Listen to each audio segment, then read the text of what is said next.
നമസ്കാരം. തേർഡ് ന്യൂസിലേക്ക് സ്വാഗതം. മലയാളത്തിന്റെയും മലയാളികളുടെയും പ്രിയപ്പെട്ട ജാനകി അമ്മ ഇനി ഓർമ്മകളിൽ മാത്രം. മലയാളിയുടെ എല്ലാ ജീവിത വികാരങ്ങളെയും കോർത്തിണക്കിയ ശബ്ദം. കാമുകിയായും മകളായും അമ്മയായും മലയാളിയുടെ നിത്യജീവിതത്തിലെ നിറശബ്ദമായി നിറഞ്ഞു നിന്ന സംഗീതമായിരുന്നു എസ് ജാനകി. അങ്ങനെയാണ് കേവലം ഒരു പിന്നണി ഗായികയ്ക്കുമപ്പുറം അവർ മലയാളികളുടെ സ്വന്തം ജാനകി അമ്മയായി മാറിയത്. ജാനകി അമ്മയുടെ ആദ്യ മലയാള ഗാനം പിറവിയെടുക്കുന്നത് 1957 കേരള ആർട്സിന്റെ മിന്നുന്നതെല്ലാം പൊന്നല്ല എന്ന ചിത്രത്തിലാണ്. വാഴ്വിൽ വാഴ്വിൽ ഇരുൾ മൂടുകയോ എൻ വാഴ്വിൽ എന്നതാണ് ജാനകി അമ്മ പാടിയ ആദ്യ മലയാള ഗാനം. 1938 ഏപ്രിലിൽ ആന്ധ്രാപ്രദേശിലെ ഗുണ്ടൂർ ജില്ലയിലായിരുന്നു ജാനകി അമ്മയുടെ ജനനം. 3-ാം വയസ്സിൽ തന്നെ അവർ സംഗീതത്തോട് അതിയായ ഇഷ്ടം പ്രകടിപ്പിച്ചു തുടങ്ങി.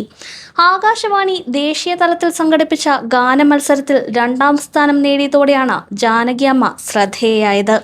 വൈകാതെ തന്നെ മദ്രാസിലെ AVM സ്റ്റുഡിയോയിൽ ജോലിയും ലഭിച്ചു.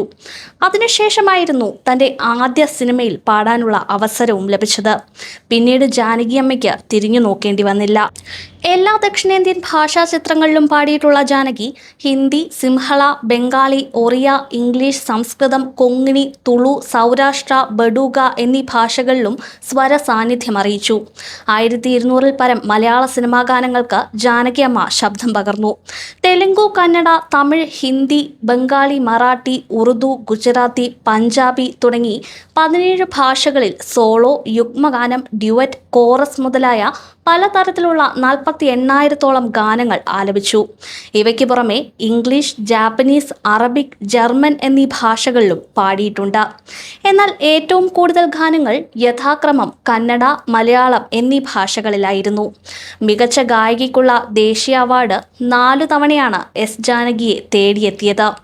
2017-ൽ മൈസൂർ മാനസ ഗംഗോത്രിയിലെ ഓപ്പൺ എയർ ഓഡിറ്റോറിയത്തിൽ ആയിരങ്ങളെ സാക്ഷിയാക്കിയാണ് സിനിമയിലും പൊതുവേദിയിലും പാടുന്നത് അവസാനിപ്പിച്ചത്.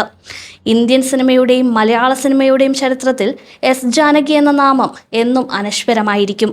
പ്രിയപ്പെട്ട ഗായികയ്ക്ക് വിട.